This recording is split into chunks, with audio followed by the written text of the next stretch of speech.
di Museum Wis. Basuki Abdullah? Mau nama lengkap atau Iya, nama lengkap. nama lengkap? Assalamualaikum warahmatullahi wabarakatuh. Nama saya Maifa Salma. Jabatan saya di sini adalah Kepala Museum Basuki Abdullah, terhitung mulai 4 Agustus 2017. Ibu bisa diceritakan bagaimana proses dari awal dibukanya museum ini sampai sekarang? Ya, museum ini sebelumnya adalah rumah kediaman pelukis Basuki Abdullah yang gedung 1 ya. Jadi sebelum beliau wafat, beliau berwasiat kepada melalui notaris Neneng Salmia agar rumah kediaman beliau di Jalan Keuangan Raya dijadikan sebuah museum. Kita tahu pada tahun 1993 ya terjadi kejadian yang tragis di mana Pak Basuki meninggal. Nah, istri dari pelukis Basuki Abdullah, Natayana Rerat, Saraswati Kawanhoeven dan putrinya Sisilia Sidawati menyerahkan museum yang 1, rumah kediaman, kepada negara beserta koleksi pribadinya. Itu tahun 2001 gedung museum pertama dijadikan sebuah museum Basuki Abdullah. Gitu. Nah, untuk menjalankan kegiatan di museum ini, siapa Bu yang mensponsori? Wah, di surat hibah itu tertera kalau rumah kediaman di Jalan Keuangan Raya nomor 19 dihibahkan kepada negara. Artinya negaralah yang mengelola. Nah, waktu itu melalui Direktorat Jenderal Kebudayaan, SEKU Direktorat Permusiuman, dijadikan sebuah museum. Namanya Museum Basuki Abdullah. Nah, sebuah rumah kan dimaksimalkan, dioptimalkan sebagai sebuah museum, keterbatasan ya. Akhirnya dalam perkembangannya museum ini berkembang untuk memenuhi segala sarana dan prasarana, dibangunlah museum kedua ini pengembangannya begitu. Jadi tahun 2016 selesai. Jadi ada 2 gedung. Gedung museum pertama itu adalah rumah kediaman Pak Bas. Nah, ini berupa pengembangan 3 buah lantai. Bisa dijelaskan Bu, mulai dari gedung pertama itu awalnya isinya apa saja, terus kemudian dikembangkan ke ini mulai dari lantai 1, lantai 2, lantai 3. Ya, kalau gedung yang pertama itu Museum Basuki Abdullah itu memuat semuanya. Ya, ada lukisan, ada koleksi pribadi beliau, ada ruang memorial ya, ruang tidurnya beliau. Nah, itu peruntukan itu. Kita pokoknya dengan keterbatasan banget. Bahkan kadang-kadang kita mau nyelenggarain sebuah seminar itu di aula belakang dengan keterbatasan lah. Jadi yang itu tadinya kolam renang. Jadi disulap menjadi sebuah museum, menjadi sebuah auditorium Museum Basuki. Nah, keterbatasan itulah sehingga ada inisiasi dari negara untuk pengembangan. Nah, ini 2008 kita berhasil membebaskan lahan sebelah museum ini, dijadikan pengembangan museum sebuah Museum Basuki Abdullah yang kedua. Nah, isinya itu kan terkait lukisan-lukisan, ada koleksi pribadi juga ya, mungkin sudah lihat Mbak. Itu diharapkan ya dengan pengembangan ini optimal gitu ya, tapi namanya zaman ini maju gitu kan, oh ini harusnya ada ruang ini, harus ada ruang ini begitu Mbak. Tapi ya kita secara optimal, negara sudah hadir di sini, terus terang semua pengelolaannya oleh Kementerian Pendidikan dan Kebudayaan. Tapi pada saat serah terima itu melalui Menteri Pendidikan, Kebudayaan dan Pariwisata oleh Pak Gede Ardika diresmikannya. Mungkin Mbak bisa lihat ya, 2001. Ya. Dekat dulu ya Bu. Lebih ke ini antusiasme orang-orang pengunjung. Iya, untuk memenuhi lah layaknya sebuah museum. Bagaimana sih nyaman? Mbak mungkin bisa datang ke sini, ketika datang suasananya bagaimana? Aman kan, enak kan? Wah, ya udara juga cukup dingin gitu kan ya. Dan juga ketika kita melihat koleksi lukisan maupun koleksi pribadi nyaman toh kan gitu. Itu yang kita harapkan ya begitu ya, kenyamanan pengunjung. Diharapkan museum ini menjadi ruang edukatif ya dan juga ruang rekreasi bagi semua, baik itu untuk generasi muda maupun masyarakat umumnya. Nah, untuk peralatan lukisan, ini perlu seperti apa Bu kesulitannya? Karena kan ini ruangan terbuka gitu, apakah harus dengan cara seperti apa? Biar Kita bisa kalau tetap bagus? perawatan kita lakukan ya, kalau lukisan itu rusak kita kerjasama dengan Balai Konservasi DKI Jakarta. Udah mitra, ya setiap harinya kan tiap hari libur, tiap hari Senin kita libur. Jadi kita bersihkan begitu. Tapi kalau yang untuk menyentuh ini sih enggak. Karena ini juga kan jauh dari debu kan begitu ya. Ini sangat tertutup. Bisa kalau terbuka mungkin juga lebih riskan. Tapi ya juga kita atur juga kelembaban-kelembabannya gitu. Ada yang sempat maksudnya ada yang diperbaiki atau gimana? Ya, kalau sekarang sih alhamdulillah ya sudah bagus gitu ya. Ketika penyerahan itu ada yang udah ada yang ya harus perbaikan lah. Tapi perbaikannya ya dalam arti masih bisa tertanggulangi gitu. Nah, seperti pembingkaian ini dilakukan saat dari awal atau baru-baru ini? Ini oleh Museum Basuki Abdullah pembingkaiannya. Kita jadi bagaimana sih supaya ruang pamer ini representatif, menarik, dan ada sentuhan-sentuhan seninya begitu. Dari segi pengunjung sendiri, itu dari mana saja Bu yang udah selama dari awal buka sampai sekarang banyak dari mana? Pelajar. Kadang mereka kan ada tugas dari sekolah gitu ya untuk membuat tulisan atau pertanyaan-pertanyaan hasil dari menjawab pertanyaan-pertanyaan. Kunjungan kemana? Ke Museum Basuki. Alamatnya di mana? Keuangan Raya. Koleksinya tentang apa? Itu banyaknya pelajar. Tapi juga di mahasiswa-mahasiswa juga ada sih untuk meneliti sini. Kemarin itu dari Trisakti juga ada berkunjung ke sini. Mereka ingin studi. Begitu. Kalau dari luar negeri penggemar lukisan atau kurator gitu sering ke sini atau gimana? Penggemar ya? Ya, kita ini karena lokasi Museum Basuki itu kan masuk ke dalam ya. Nah, itu kan jadi kelemahan kita. Nah, tapi kita angkat itu bagaimana sebuah kekuatan, kita mengangkat sosok lukis Basuki Abdullahnya. Pengunjung juga ada sih dari luar negeri, tapi bisa dihitung lah dengan ini. Kita tahu kan pengunjung masuk ke dalam juga kan, wah kalau mungkin dari jalan kelihatan ya, tapi di situ ada segi positif dan negatifnya ya.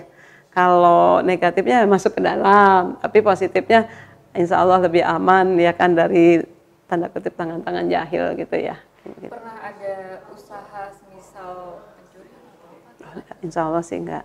Karena kita juga satpam itu dinas kita punya 6 satpam. Dinas all out semua. Kita juga punya CCTV yang bisa memonitor gerakan pengunjungnya. Kalau yang dari luar itu apa aja Bu yang ingin mereka ketahui? Iya, lukisan-lukisannya aja sih. Lihat, oh ini loh Museum Basuki Abdullah gitu, peninggalan Basuki Abdullah. Nah, dari sisi keluarga sendiri bagaimana? Sering berkunjung ke sini atau bagaimana hubungannya dengan? Hubungan kita sih baik-baik ya, harmonis. Namun kalau ketika ada event, ada kegiatan-kegiatan yang kita memang memerlukan keluarga seperti putri beliau ya, Ibu Sidawati, sudah ke sana ya? Belum ya. Nah, itu kita hubungan kita sih alhamdulillah baik, komunikasi kita juga lancar, nggak ada kendala apa-apa sih. Sejauh ini kita masih terus berkoordinasi, berkomunikasi dengan beliau. HP saya. Di silent aja ya. Mengapa Bapak Basuki Abdullah itu berniat untuk menghibahkan rumahnya untuk jadi museum gitu? Kenapa gitu ya? Beliau ingin nama beliau selalu dikenang, ya. Beliau itu juga orang yang gimana ya, ingin rasa nasionalismenya ya tinggi dengan menghibahkan rumah, koleksi pribadinya, koleksi lukisan kepada negara. Anda mungkin bisa berpikiran itu sosok yang bagaimana?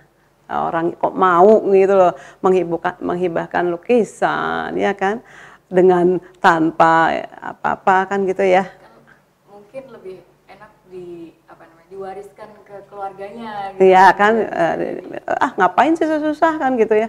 Lebih baik saya kasih ke anak saya, ke keluarga saya kan gitu. Tapi beliau enggak. Beliau punya niat baik, apalagi sebelum wafat beliau sudah berwasiat. Nah, kata wasiat saya kadang merinding gitu ya. Wasiat kepada notaris Neneng Salmia untuk rumah kediaman dihibahkan kepada negara beserta koleksi lukisan. Ada di dalam notaris itu sepertiga untuk anaknya, sepertiga lagi untuk istrinya, seperti lagi untuk negara. Itu kan suatu manusia yang luar biasa ya, yang sangat saya bilang dermawan banget. Rasa nasionalismenya memang tinggi gitu ya. Ini loh untuk generasi biar tahu dulu tuh ada sosok seorang Basuki Abdullah begitu. dan Ibu, kalau dari Ibu sendiri tertarik berkarir di sini bagaimana? Wah, kalau karir tuh kalau di pemerintahan tuh karena ditempatkan gitu ya. Tapi terus terang saya sangat senang dengan penempatan ini. Artinya kita hidup. Kalau seni itu nggak ada bosennya ya. Terus digali, digali dan digali. Ketika kita sudah tahu satu hal, kita ingin hal lain lagi. Itu membuat tantangan yang luar biasa bagi saya. Bagaimana misi saya memajukan Museum Basuki Abdullah ke depannya di tingkat DKI, di nasional, bahkan internasional. Itu misi saya sih ya. Impian saya seperti itu, tapi mudah-mudahan impian ini ya bisa terwujud. Terus apa aja yang sudah Ibu usahakan? Kan saya tanggal 4 kemarin, Mbak. Tanggal 4 kan baru pelantikan 4 Agustus. Jadi saya tahun ini hanya meneruskan saja. Cuman di tahun 2018 ya, Mbak ya. Kita akan ada kegiatan Night at Museum. Nah, itu saya pikir itu sebuah terobosan baru di mana kita bermalam di museum ini nanti untuk tingkat pelajar SMA lah yang sudah dewasa. Nanti kalau anak-anak teriak-teriak, malah kalau tingkat SMA itu ya mereka bagaimana nanti mereka bermalam di museum. Kita akan ajak wisata museum di gedung 1, gedung 2 dan akan ada diskusi. Rencana saya mungkin nanti akan mengundang Ibu Sidawati untuk berdialog terkait dengan museum ini gitu. Programnya itu salah satu ya. Kedepannya sih tetap aja workshop, pameran, lomba, terus seminar tetap aja kita ini kan. Mungkin kegiatan-kegiatan akan banyak keterlibatan publik ya, khususnya generasi muda, mahasiswa dan masyarakat. Karena ini sebenarnya museum ini milik masyarakat, milik publik yang harus kita buka. Ini loh ada yang sebuah museum Basuki Abdullah yang bisa Anda manfaatkan. Gitu. Kalau yang saya lihat kan banyak yang maksudnya dari kebudayaan kita belum terbiasa dengan museum. Gitu. Nah itulah kalau di luar negeri mungkin kunjungan ke museum berbondong-bondong ya. Di Indonesia ini belum ada gitu ya, belum ada. Ada tapi khususnya kepada pelajar keharusan saya harus buat paper di museum ini. Nah itu yang harus mindset kita rubah, bagaimana pelajar dan masyarakat dengan sendirinya berkunjung ke museum. Itu PR buat kita semua gitu ya. Bagaimana museum itu menjadi suatu kebutuhan. Nah, di Indonesia museum itu belum sebagai suatu kebutuhan yang harus benar-benar kita kunjungi. Ada role model museum di luar nggak Bu untuk memanage Museum Basuki Abdullah? Mungkin Ibu pernah berkunjung di... Belum ada saya. Belum. Mestinya studi ke sana dulu ya. Belum. Okay. Belum ada. Terus mengenai lukisan-lukisan di sini, yang paling tua ada lukisannya Pak Basuki yang itu Mahatma Gandhi, itu tertua. Itu ketika beliau disuruh belajar malah melukis gitu loh. Di kelas itu Pak Basuki itu, ayo siapa yang sudah selesai, udah, siapa yang nggak ngerjain PR, teman-temannya malah tahu Basuki nggak ngerjain PR, malah dia melukis. Melukis ketika belajar itu bukan belajar matematik, bukan matematik, malah beliau melukis gurunya. Gurunya, ayo Basuki kamu, pas dilihat, loh kok ini lukisan saya, malah seneng gurunya gitu, malah dipuji, Basuki pintar kamu. Nah, sejak mulai rintisan. Terus kemudian perjalanan ke ini, beliau kan semuanya kayak seperti banyak potret-potret tokoh dunia. Bisa dijelaskan Bu, itu prosesnya Pak Basuki? Beliau itu pernah menjadi pelukis kerajaan Thailand. Jadi beliau kalau masuk ke kerajaan itu seperti orang dalam sendiri, nggak ada lonong aja gitu, karena sudah diketahui beliau sebagai pelukis kerajaan Thailand. Banyak lukisan-lukisan Pak Bas itu ada di dinding kerajaan Thailand, dan juga yang beliau memenangkan lomba Ratu Juliana, nah itu luar biasa. Bukan, lain, ada di buku biografi. Beliau menang, juara, sejak saat itulah nama seorang Basuki Abdullah membooming.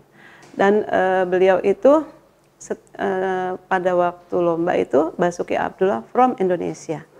Indonesianya itu tetap melekat dimanapun beliau melukis, oh Basuki Abdullah from Indonesia, jadi rasa nasionalis. Namun beliau tidak berjuang melalui senjata, tapi beliau berjuang melalui seni, khususnya ya melukis ini. Bisa diceritakan Bu, yang Pak Basuki Abdullah itu mengajar di Putra itu? Ya, mengajar apa namanya? Seni. Mengajar seni. Jadi beliau katanya, saya nggak bisa kalau ngangkat senjata, saya bisanya di bidang seni, ya mengajar melukis. Nah, muridnya kan seperti Pak Kusnadi, ya kan. Ya ini yang saya bisa, katanya. Ya mau, ya silakan, katanya gitu. Nggak harus ngangkat senjata aja. Gitu.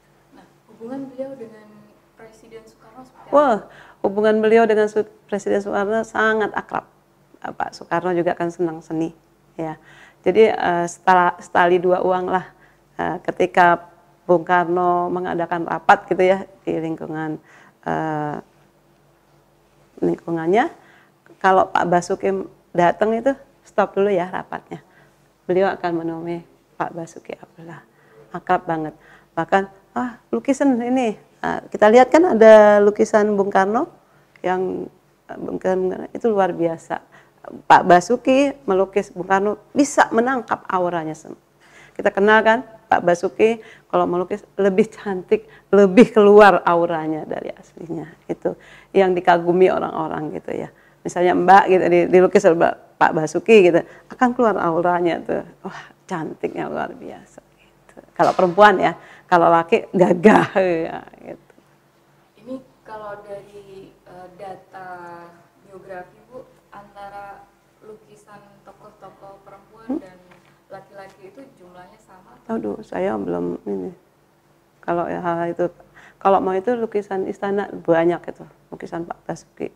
Yang kita miliki ya ini, karena kan sepertiganya itu kan yang dimiliki Pak Basuki baru dihibahkan kepada negara, sepertiganya anaknya yang Saraswati, sepertiga istrinya Nataya Narerat itu.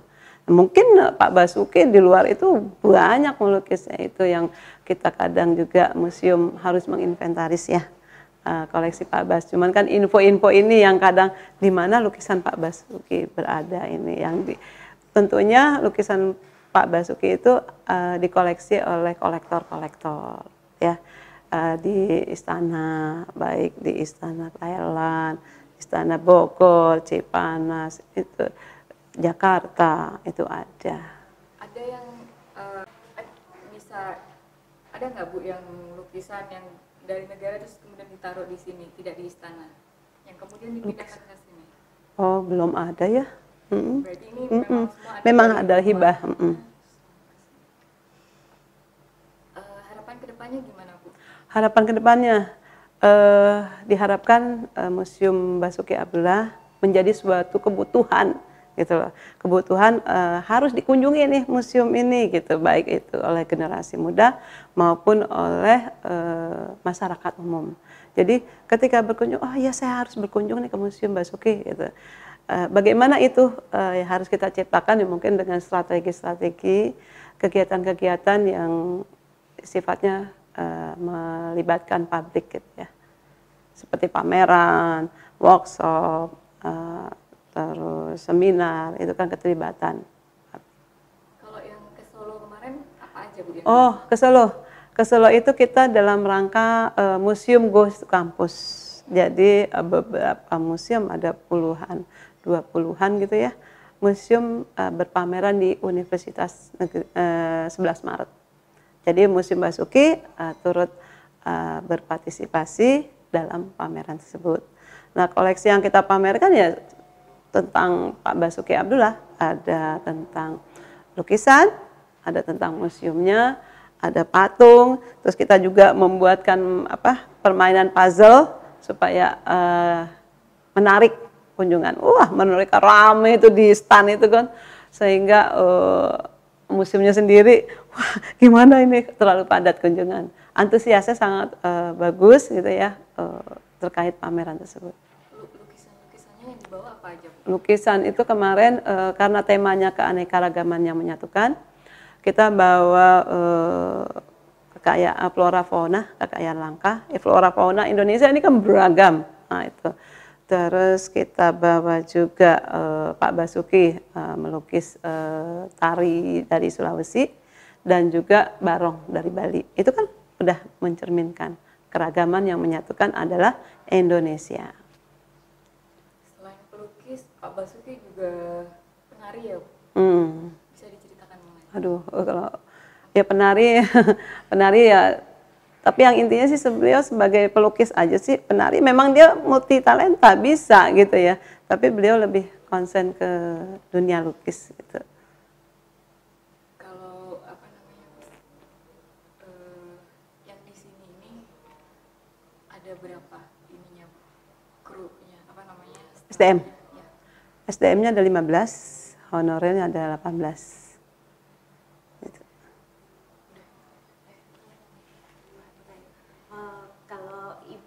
Kalau dari kan ibu sendiri mungkin nggak mengenal Pak Bas langsung ya sebelumnya gitu. Tapi kalau melihat dari lukisannya yang sekarang ibu setiap hari lihat dan lingkungannya rumahnya, menurut ibu Pak Bas itu kayak apa sih? Pak Basuki sosok yang multi talenta. Tadi kan bisa menari, terus melukis. Beliau juga sebagai manajer dari, kita lihat kan waktu itu ada studionya tuh yang di Patung Bundaran Senayan.